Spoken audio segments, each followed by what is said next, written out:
Another thought from the playground: know your role.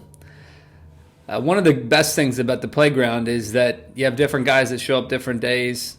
And because of that, or if you go to a new playground, you have to become someone who knows how to help your team win. And you have to know what that means for that particular day, at that particular stage of your life, with who you're playing with. And sometimes you might go to a park in the morning and play with a certain group of guys, and you have to play one way to hold court and to keep winning. And you could come back the same evening and play with a different group of guys and have to do something different. Typically, on that playground, especially at a busy playground environment, you have to. Nobody's telling you what that is.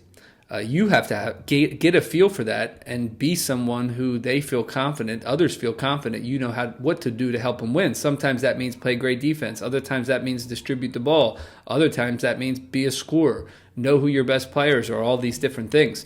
Know your role. Know where you fit in on the winning team. When you play in an overly structured environment, the coach often defines that role. I try to let players define it as much as possible, and sometimes I take a risk doing that. But I do that because I believe it's so important to gain that understanding, that feel for who you should be and who you need to be for that team to win. But what I've found in college basketball and high school basketball is often kids really don't have a clue. And the reason they don't have a clue is not because they haven't played a role before, but they haven't played enough roles, or they've played only the ones they've been told to play, not the ones they've figured out. And there's a big difference between the two. So we miss out on that.